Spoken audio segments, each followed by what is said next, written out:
Salam online Sikikan, kembali lagi di channel ini Amalm. Kali ini kita mulai masuk ke chapter X04. Dan kita mulai dari interlude Hypnos. Pada interlude ini ada hal yang cukup penting terkait dengan mind. Ingin tahu apa itu? Ya udah, sebelum mulai jangan lupa like, komen, dan share ya guys. Kalau sudah, ayo kita masuk ke story. Interlude Hypnos, malam yang sunyi.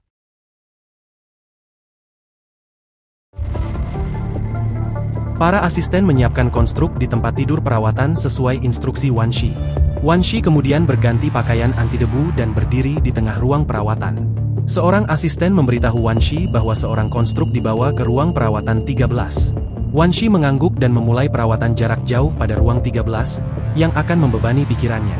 Ia menghubungkan kabel penghubung ke kepalanya dan mengabaikan bujukan asistennya.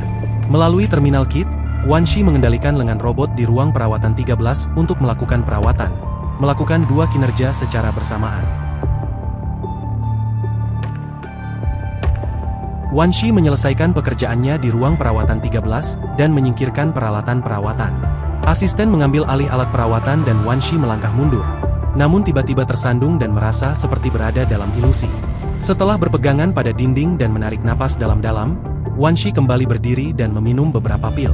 Wan Shi mengatakan bahwa ia baik-baik saja, namun asisten mengomentari bahwa Wan Shi terlihat sangat serius dalam melakukan perawatan. Wan Shi menjelaskan bahwa konstruksi juga dapat merasakan sakit seperti manusia dan bahwa tugas dokter adalah meringankan rasa sakit mereka. Asisten juga bertanya tentang penggunaan rekaling untuk menghibur konstruk selama penyesuaian. Dan Wan Shi menjelaskan bahwa itu adalah bagian dari tugas mereka untuk membantu konstruk kembali ke medan perang. Namun, para asisten Wan Shi mengaku bahwa mereka sulit memahami konsep tersebut karena konstruk hanya mesin. Percakapan tersebut diakhiri dengan asisten lain mengingatkan Wan Shi bahwa sudah hampir waktunya untuk penyesuaian lanjutan konstruk, dan Wan Shi memutuskan untuk memulai pekerjaannya. Ia menggantungkan pakaian anti-USB di lemari ruang perawatan dan berjalan keluar. Berkata dalam pikirannya, kebohongan ada di mana-mana dalam masyarakat manusia dan telah ada sejak kita lahir.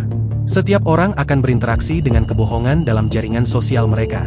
Kebohongan, baik disengaja maupun tidak, mengubah kenyataan.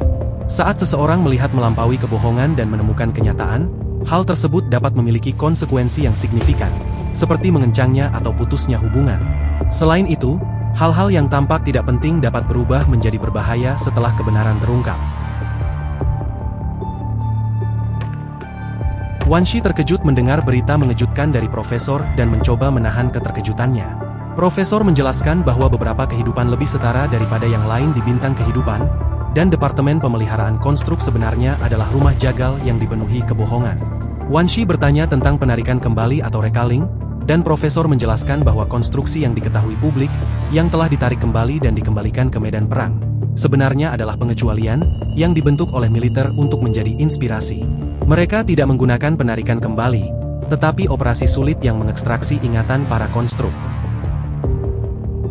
Lalu Wan Shi teringat kata asisten yang menyebutkan bahwa Wan Shi sering menggunakan rekaling untuk menghibur para konstruk selama penyesuaian, dan mulai mempertanyakan apa yang telah dilakukannya. Profesor menjelaskan bahwa operasi ekstraksi memori berbeda dari operasi penggantian bingkai, dan bahwa penarikan memori sebenarnya adalah teknik yang berbahaya dan rumit. Profesor juga menyebutkan bahwa rekaling telah menjadi tipuan bagi konstruk sejak awal. Jadi ingat kasusnya, tim Lucia yang lama Pak? Ya, referensi ini memang merujuk pada kasus tersebut Meng. Kenyataan bahwa memang konstruk akan mati di medan perang tak bisa terbantahkan. Kok ironi banget ya Bang? Yah, itulah kenyataan Meng. Toh kalau gak begitu orang pada gak mau kali jadi konstruk, yang akhirnya manusia bakal beneran punah. Tapi lagian kalau di copy main kayak kasus Lucia, jatuhnya pasti udah beda orang juga ya Bang? Yah gitulah Meng. Dari sini kita jadi semakin tahu soal mind yang gak bisa direkal atau tarik kembali. Ya udahlah, sekarang ayo lanjut lagi. Itu karena mind yang direkaling akan terjebak dalam kehampaan, jadi sama aja kayak mati. Wan Shi masih terkejut dengan informasi yang diberikan oleh profesor tentang penarikan kembali konstruk. Ia tidak percaya bahwa Dewan Sains, militer, dan anggota parlemen tidak memiliki cara untuk membuat penarikan kembali menjadi mungkin. Profesor kemudian menunjukkan data yang menunjukkan bahwa memori konstruk tidak pernah terpisah dari kenyataan dan bahwa mereka juga hancur oleh perang. Wan Shi merasa tidak percaya dan merasa bahwa ini tidak mungkin nyata. Profesor menjelaskan bahwa ia memberitahu Wan Shi tentang kebenaran karena ia ingin Wan Shi mengetahui apa yang sebenarnya terjadi. Namun, Profesor juga menyadari bahwa Wan Shi tidak akan melakukannya karena ia tidak ingin membiarkan konstruk mengetahui kebenaran yang pahit. Wan Shi merasa kesal dan merasa bahwa Profesor egois karena membiarkan konstruk terjun ke pertempuran dengan harapan palsu. Ia merobek lencana bintang kehidupan dan menjatuhkannya di meja Profesor, menunjukkan bahwa ia tidak akan pernah berbohong atas nama keselamatan seperti Profesor. Bentar bang, kalau begini, berarti proyek tabula Akasha itu proyek gagal dong bang. Di sini gua masih belum tahu secara detail Meng. Apakah itu proyek menyimpan kesadaran dalam Huaxu, atau mengcopy mind, jadi belum bisa dipastikan. Kalau ngekopi kasusnya bakal kayak Lucia kan bang, malah jadi orang lain. Yah kita lihat aja nanti Meng.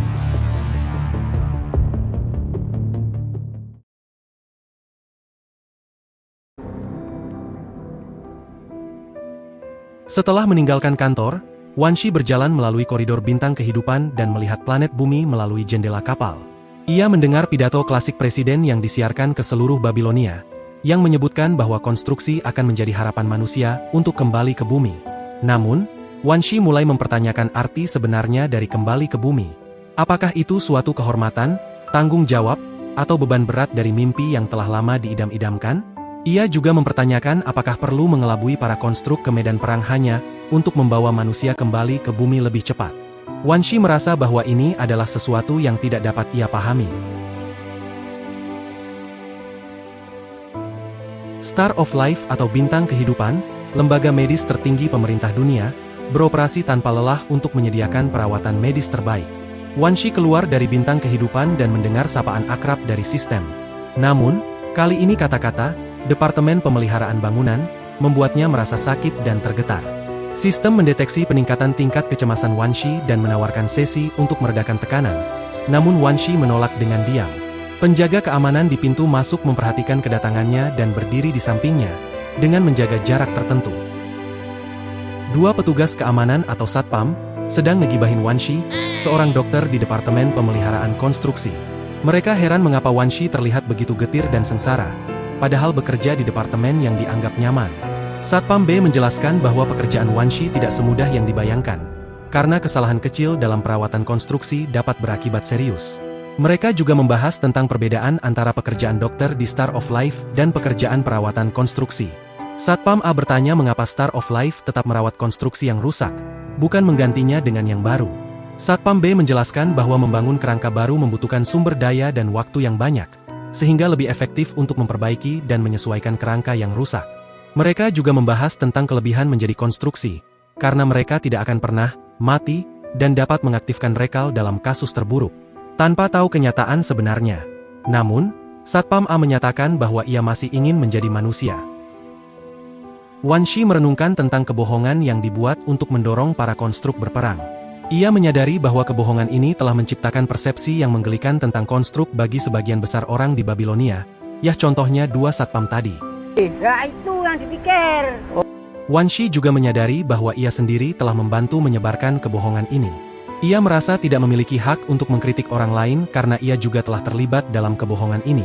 Wan Shi kemudian teringat pada kenangan masa lalu ketika ia mengobrol dengan seorang konstruk yang berharap untuk segera kembali ke medan perang. Namun, kenangan itu segera terkubur di balik kesibukan pekerjaan. Wan Shi kemudian membayangkan kematian tragis konstruk itu setelah menggunakan rekaling, dan rasa sakit yang menyengat menyerang perutnya. Ia merasa ingin muntah dan terkena rasa sakit yang hebat.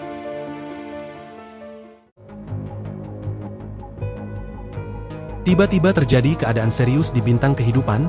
Beberapa perawat mendorong tempat tidur perawatan yang membawa seorang manusia dan seorang konstruk yang terluka parah. Petugas keamanan segera menghubungi bagian gawat darurat dan meminta bantuan. Dokter gawat darurat tiba dan memprioritaskan perawatan manusia, sementara konstruk yang terluka parah ditinggalkan. Wan Shi, yang sedang berjalan di dekatnya, melihat konstruk yang terluka parah dan merasa tergerak untuk membantunya, karena ia paham konstruk dalam kondisi serius. Wan Shi mengambil alih ranjang perawatan dan mulai melakukan perawatan darurat pada konstruk, meskipun petugas keamanan tidak mengerti mengapa Wan Shi begitu gugup tentang konstruk yang terluka parah.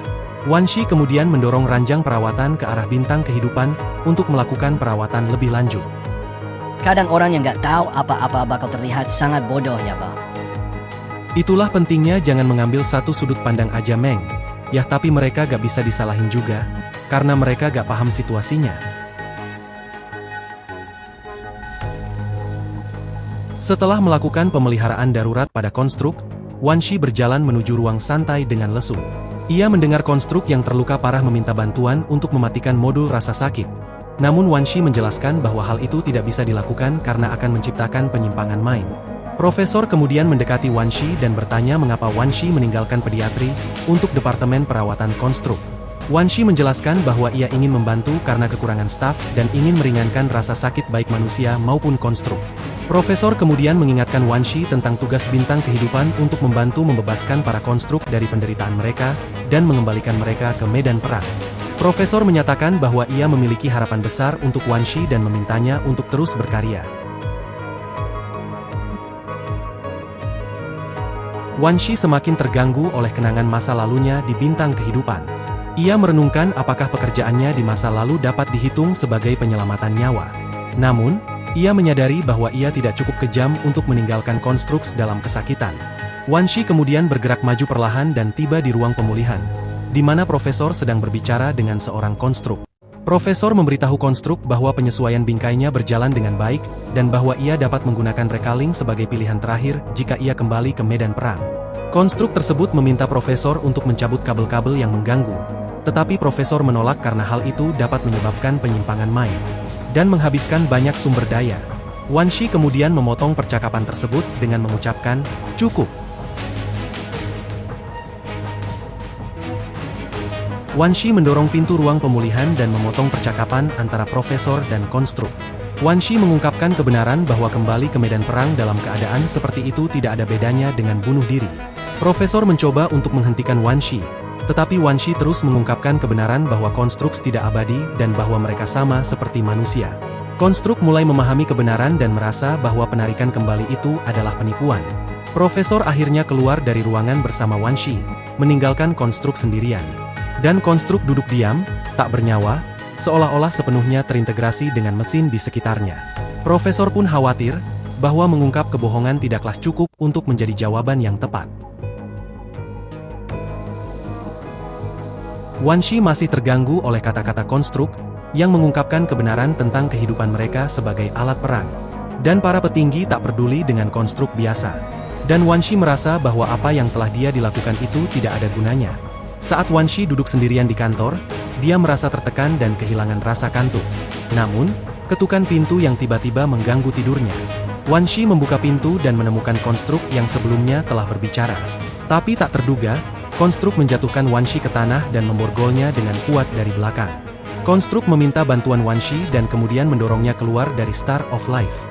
Sambil keluar, Wan Shi memperhatikan bahwa lampu listrik biru pucat menyala pada peralatan pengawasan di luar kantor, menandakan bahwa ada sesuatu yang tidak beres. Konstruk mendorong Wan Shi melalui koridor bintang kehidupan dengan rute yang telah direncanakan dengan cermat. Mereka berhasil melewati sistem keamanan tanpa menarik perhatian. Saat mereka keluar dari bintang kehidupan, Wan Shi bertanya apa yang konstruk inginkan. Konstruk menjawab bahwa ia ingin melakukan pemberontakan terhadap penipuan yang telah dilakukan terhadap mereka. Wan Shi merasa bahwa konstruk juga memiliki tujuan yang sama dengannya, yaitu memberontak terhadap kebohongan yang telah dilakukan terhadap mereka. Keduanya berhasil keluar dari bintang kehidupan dan siap untuk melakukan langkah selanjutnya dalam pemberontakan mereka. Konstruk A menarik napas dalam-dalam setelah keluar dari Star of Life. Dua konstruk lainnya muncul dan konstruk B memimpin mereka menuju platform airdrop yang telah diretas. Mereka mendorong Wan Shi perlahan, menghindari patroli.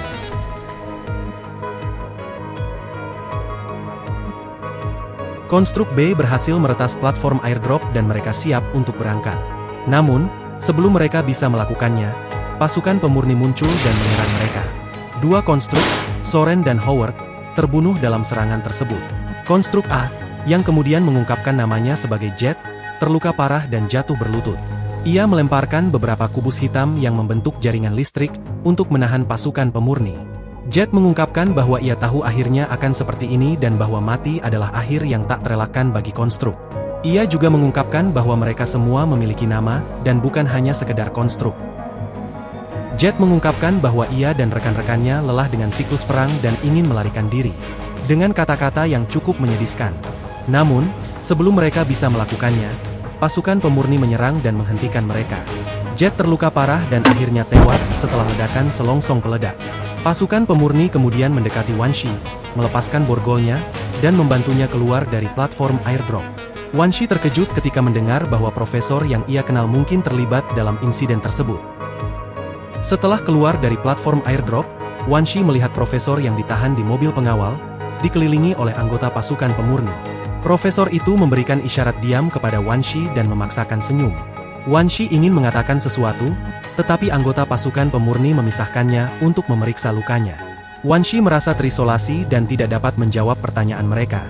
Ia merasa semakin sulit mendengar kata-kata mereka dan pemandangan di sekitarnya menjadi gelap.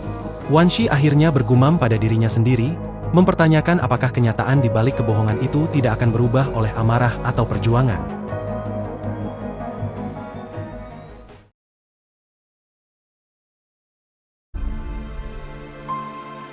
Wan Shi berdiri membeku di koridor luar bintang kehidupan, menatap kosong ke sekeliling. Ia melihat peralatan medis untuk operasi konstruk yang ditumpuk di kedua sisi koridor. Setelah peralatan tersebut dibawa pergi, Wan Shi melihat pola putih yang terukir di dinding koridor, termasuk ikon bintang kehidupan yang besar di atas kepalanya. Ia menatap ikon tersebut dalam diam. Keheningan akhirnya disela oleh bunyi bip cepat dari terminal Wan Shi. Ia mengeluarkan terminal, menatapnya sebentar, lalu berbalik dan meninggalkan koridor. Wan Shi duduk di dekat lounge, bertanya tentang konstruk sambil merekam data di terminal portabelnya. Konstruk sudah pulih, namun ada ketakutan menghantuinya. Konstruk mulai gemetar dan berbicara dengan bisikan, mengingat kenangan traumatis saat kapten dan rekan-rekannya terbunuh dalam pertempuran melawan Corrupted. Wan Shi mendengarkan dengan simpati dan memegang tangan konstruk untuk menghiburnya. Konstruk mengungkapkan bahwa ia tidak takut mati, tetapi takut mengalami ketakutan dan rasa sakit seperti sebelumnya. Konstruk juga mengungkapkan bahwa ia akan segera ditugaskan ke tim baru dan kembali ke medan perang, yang membuatnya takut mengalami mimpi buruk yang sama lagi. Wan Shi mencoba menghiburnya dengan mengatakan bahwa semuanya sudah berlalu.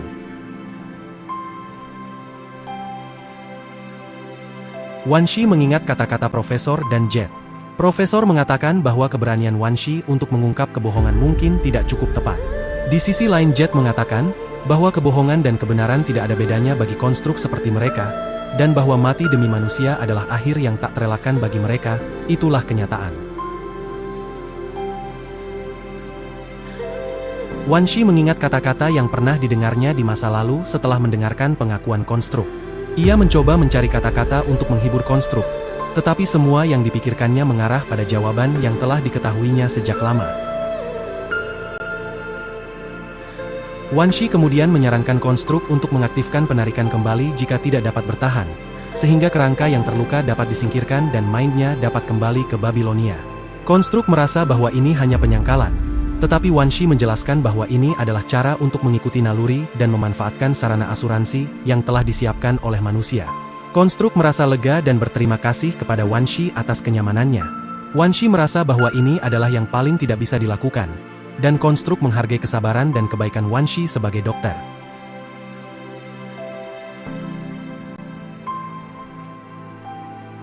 Konstruk merasa lebih baik setelah berbicara dengan Wan Shi dan berterima kasih kepadanya. Konstruk juga berharap bisa bertemu dengan Wan Shi lagi di tempat lain. Wan Shi berharap hari itu akan tiba, lalu berbalik dan berjalan keluar dari ruang pemulihan, tidak membiarkan konstruk melihat ekspresinya.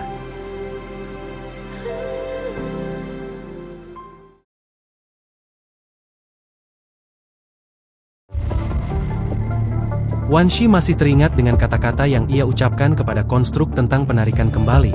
Setelah meninggalkan ruang pemulihan, ia pergi ke kamar mandi dan menyandarkan dirinya ke wastafel karena merasa sakit. Wan Shi menatap bayangannya di cermin dan melihat tubuhnya yang lelah dan sakit. Ia merasa bahwa perlawanannya adalah sia-sia dan bahwa ia telah menjadi seperti profesor. Wan Shi mengakui bahwa ia telah mengalami kesulitan tidur, dan ia mulai takut tidur karena mimpi buruk yang menghantuinya. Efek obat-obatan membuatnya merasa kantuk, tetapi air dingin membuatnya sadar kembali, dan kemudian ia berjalan keluar dari kamar mandi. Wan Shi keluar dari kamar mandi dan melihat aula bintang kehidupan, yang penuh sesak dengan konstruk yang terluka parah. Dokter menjelaskan bahwa ada pertarungan hebat di lapangan. Terminal portable dokter dan Wan Shi berbunyi bip, menunjukkan adanya panggilan darurat. Wan Shi melihat data di terminal, dan mengetahui bahwa ia ditugaskan ke ruang perawatan intensif.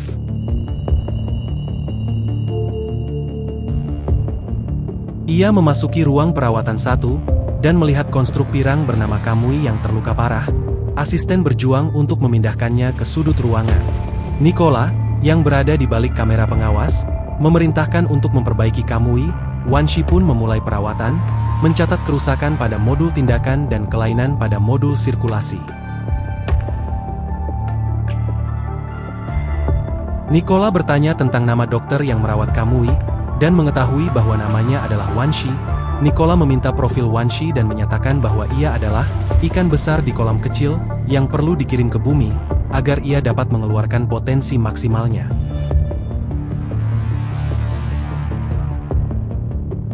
Wan Shi menyelesaikan perawatan Kamui, konstruk yang terluka parah. Kamui terbangun dan berterima kasih kepada Wan Shi, padahal lukanya cukup parah untuk bisa pulih secepat itu. Namun ia kemudian melihat terminal portable, dan mengetahui bahwa ia harus kembali ke timnya untuk melanjutkan misi. Wan Shi mencoba menghentikan Kamui karena kerusakan yang dialaminya. Tetapi Kamui tetap ingin kembali ke tim. Ia menjelaskan bahwa para konstruk tidak bisa meninggalkan rekan-rekan mereka, dan mereka harus melindungi satu sama lain. Saat mereka berbicara, seorang pengawal masuk dan memberitahu Wan Shi bahwa ia dipindahkan ke darat untuk mengordinasikan garnisun kota 155. Kamui terkejut dan menanyakan mengapa Wan Shi yang seorang manusia dikirim ke zona perang. Kamui kemudian berbicara dengan Wan Shi, dan memberitahu bahwa rekan-rekannya ditempatkan di kota 155 dan akan melindunginya. Ia juga mengatakan bahwa Wan Shi mungkin akan mengetahui hal-hal penting saat ia berada di tanah.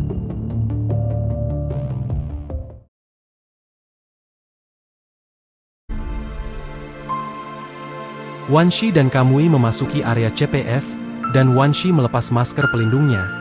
Ia merasakan udara dan angin yang berbeda dari simulasi di Babilonia. Mereka melangkah ke kota yang sedang dibangun kembali, dengan bangunan yang bobrok, dan tim konstruk yang bekerja di bawah CPF untuk rekonstruksi. Kamui bertanya tentang perasaan Wan Shi, dan Wan Shi menjawab bahwa itu adalah pengalaman baru. Tetapi tidak ada yang istimewa. Kamui tersenyum dan melompat turun, meninggalkan Wan Shi yang harus mencari tempat pendaratan yang tepat di dinding, dan bergerak ke tanah dengan hati-hati. Wan Shi dibawa ke CPF oleh seorang konstruk dan ditinggalkan di sana untuk bersembunyi. Namun, ia segera menyaksikan pertempuran berlangsung di luar, dengan konstruk dan corrupted yang bertarung dengan sengit. Suara ledakan dan baku tembak menggema di udara, membuat Wan Shi merasa terkejut dan takut. Ia melihat bangunan yang menjulang tinggi runtuh karena kebakaran, mengubur konstruk dan corrupted di bawahnya. Sebuah granat terbang keluar dari kerumunan corrupted dan meledak di kaki CPF, membuat Wan Shi jatuh ke tanah. Ia melihat konstruk terluka dan corrupted terus membanjiri, membuatnya merasa putus asa. Cairan vital bercampur dengan minyak, mengalir di antara kawah-kawah di tanah. Asap mengepul ke saluran napas Wan Shi. Ketidaknyamanan fisik yang hebat membuatnya batuk hebat. Sisa-sisa corrupted terus menumpuk di area yang dilewati konstruk, namun lebih banyak corrupted terus membanjiri dari cakrawala. Keputusasaan yang tak berujung memenuhi medan perang. Manusia menciptakan konstruk dan menggunakan perang untuk menyatakan kedaulatan atas bumi. Namun, sebagian besar manusia bahkan tidak mengerti apa arti perang, seperti Wan Shi di masa lalu. Lalu seorang konstruk berdiri di depan Wan Shi, menarik puing-puing granat dari tubuhnya dan melemparkannya ke tanah. Wan Shi samar-samar dapat mengenali tanda support konstruk melalui ikat lengannya yang robek. Support konstruk, yang juga seorang dokter, membantu Wan Shi dan melindunginya dari granat. Ia kemudian melemparkan pistol standar ke arah Wan Shi dan memberitahu bahwa di medan perang, tidak ada yang dapat diandalkan selain diri sendiri. Support konstruk, yang bernama Thompson, kemudian berlari ke arah timur CPF untuk kembali melawan corrupted. Wan Shi terkejut dan membeku di tempat, memegang pistol di tangannya. Suara deru Kamui dari kejauhan mulai terdengar, meredam keributan para corrupted dan mencapai telinga Wan Shi.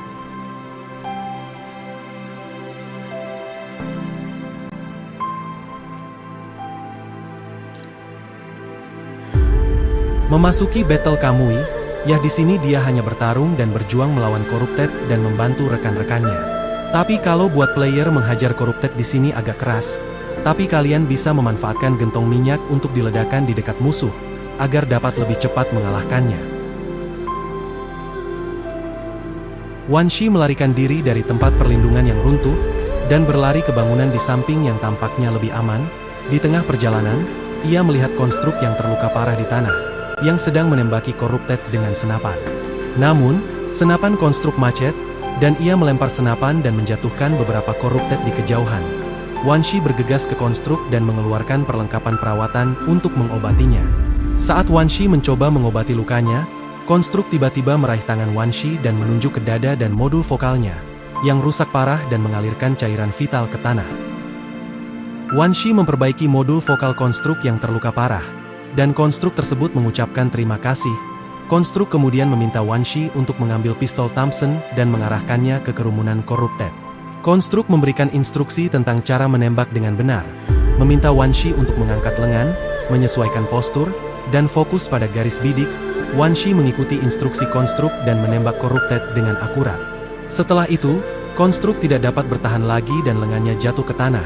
Di antara suara tembakan dan ledakan, Wan Shi masih mendengar kata-kata terakhir dari konstruk, menangkan perang, dan bertahan hidup.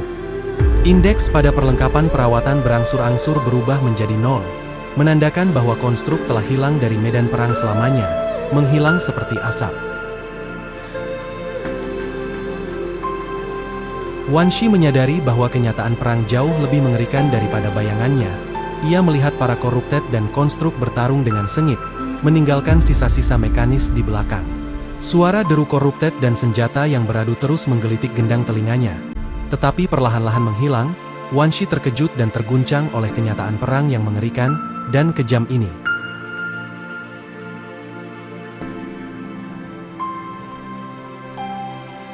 Wan Shi merasa bersalah karena telah mengirim konstruk ke medan perang dengan harapan palsu. Ia menyadari bahwa mereka bisa keluar dari tempat mengerikan itu dengan rekaling, tetapi tidak bisa membuat perbedaan dalam kenyataan pahit ini. Lalu Kamui membantu Wan Shi berjalan menuju tempat perlindungan, di mana ia melihat beberapa konstruk yang terluka. Wan Shi ragu-ragu untuk membantu mereka, tetapi Thompson dan konstruk yang terluka memintanya untuk membantu memperbaiki rangka mereka. Dengan beberapa perbincangan, Wan Shi akhirnya berjongkok di samping konstruk yang terluka, siap untuk memperbaiki kerusakan mereka.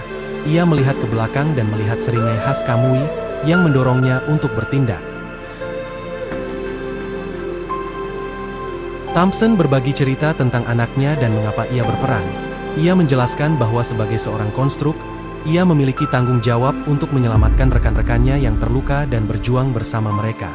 Thompson juga menjelaskan bahwa konstruksi pendukung seperti dirinya tidak pernah menjadi bilah paling tajam di lapangan, tetapi merupakan bagian yang paling penting.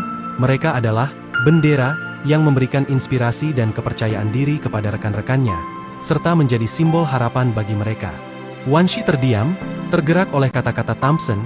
Ia menyadari bahwa Thompson memiliki alasan yang kuat untuk berperang dan bahwa ia tidak hanya sekedar melaksanakan tugasnya sebagai konstruk. Setelah penyesuaian selesai, Thompson melenturkan tangan kirinya dan Wan Shi bangkit, menyingkirkan perkakasnya sebelum berjalan keluar dari tempat perlindungan.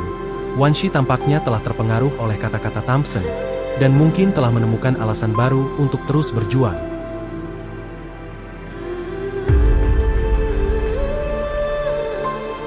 Wan Shi menghirup asap dan batuk hebat, lalu merasakan tepukan lembut di punggungnya dari Kamui. Wan Shi kemudian mengutarakan perasaannya tentang kenyataan dan kebohongan, serta tentang beban dan ketidakberdayaan yang dirasakan oleh banyak orang. Wan Shi menyadari bahwa ia harus berkompromi dengan realitas palsu, dan menjaga agar fasad realitas itu tetap utuh dengan kebohongan. Ia merasa pengecut, karena tidak dapat melakukan apa yang seharusnya dilakukan seorang dokter dan manusia. Namun Kamui membantah perasaan Wan Shi, dan mengatakan bahwa ia tidak pengecut, melainkan hanya belum melakukan apa yang mampu dilakukan. Kamui meminta Wan Shi untuk fokus pada hal-hal yang dapat dan harus dilakukan, seperti bertahan hidup dan menjaga agar mitra tetap hidup. Wan Shi merenungkan kata-kata Kamui dan menyadari bahwa ia tidak perlu menjelaskan atau membenarkan tindakannya. Yang penting adalah ia tidak diam saja dan menjadi dirinya sendiri, melakukan apa yang diinginkan dan bisa dilakukan.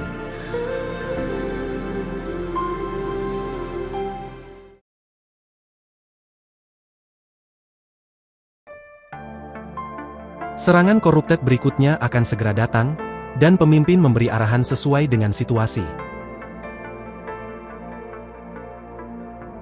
Setelah memperkuat tempat perlindungan bagi yang terluka, pasukan utama berangkat ke garis depan sementara Wan Shi merawat para konstruk yang terluka di dalam, merawat mereka. Saat Wan Shi bangkit dan hendak berjalan ke korban luka berikutnya, tiba-tiba terdengar suara dari luar tempat perlindungan. Dan sepertinya bukan keadaan baik, para Corrupted dengan kamuflase berhasil melewati garis depan. Dan keadaan yang tak memungkinkan untuk dihadapi, lalu Thompson menyuruh Wan Shi untuk mundur dan pergi.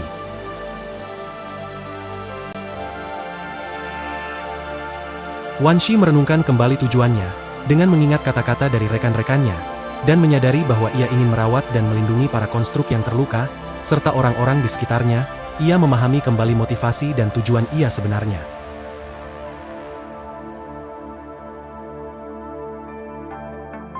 Dan akhirnya Wan Shi mendapatkan pendirian atas semua yang terjadi padanya. Berada di medan perang membuat Wan Shi tersadar bahwa perjuangan konstruk tidak boleh disia-siakan, dan akhirnya Wan Shi memberitahu bahwa recalling system itu tidak ada kepada para konstruk. Ancaman hidup dan mati sama bagi kita semua. Jadi kalau dibiarkan bertarung dengan gegabah, konstruk tidak akan memperdulikan keselamatan. Itu sama saja dengan bundir. Jadi di sini Wan Shi sudah memutuskan bahwa ia akan membantu medan perang hingga mereka tak memerlukan kata penarikan kembali itu. Sedikit kelelahan muncul di wajah Wan Shi, namun Thompson mendekat dan berterima kasih karena dia telah berani mengatakan kenyataan, dan konstruk lain pun ikut memujinya. Para konstruk menjadikan keberanian Wan Shi mengungkapkan kebenaran sebagai motivasi untuk memenangkan peperangan ini. Thompson meneriakkan perintah saat berbicara. Beberapa konstruk yang masih bisa bergerak mengeluarkan senjata mereka. Tepat saat Wan Shi hendak berjalan melewati pintu belakang, Thompson melemparkan senapan runduk ke tangannya dan bersiap untuk berperang.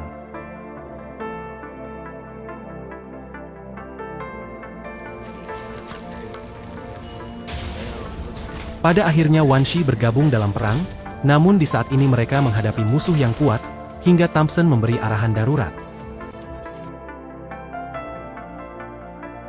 Wan Shi melawan Corrupted dengan menembakkan peluru peledak, tetapi gagal menghentikannya. Ia berhasil merusak sendi kaki Corrupted, namun terjatuh ke tanah setelah terkena puing-puing.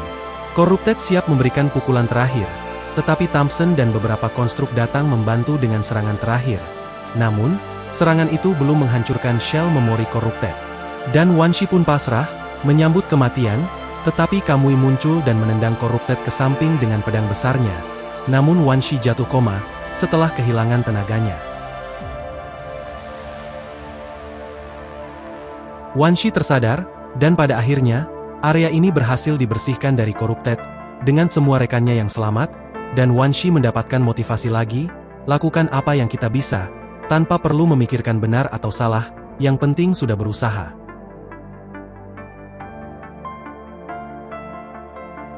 Thompson berjalan ke tempat perlindungan tempat Wan Shi berada dan bertanya pada Kamui. Kamui menatap Wan Shi, hanya untuk menyadari bahwa dia telah menutup matanya lagi. Dadanya naik turun dengan irama yang stabil, dan akhirnya dia tertidur. Yah, di tengah tidurnya Wan Shi masih teringat dengan pertanyaan profesor, namun dia masih belum bisa memiliki jawaban yang tepat untuk itu. Ia tahu bahwa dosa di masa lalu tidak dapat dihapus, namun kini dia akan terus maju sambil menopang dosa kebohongan masa lalu itu. Namun kini dia melakukan itu bukan untuk membuktikan kebohongan itu benar atau salah, tapi kali ini, dia melakukan untuk melindungi orang-orang di sekitarnya agar tidak terluka. Karena sudah saatnya untuk bintang kehidupan, dia, dan profesor, untuk melakukan perubahan.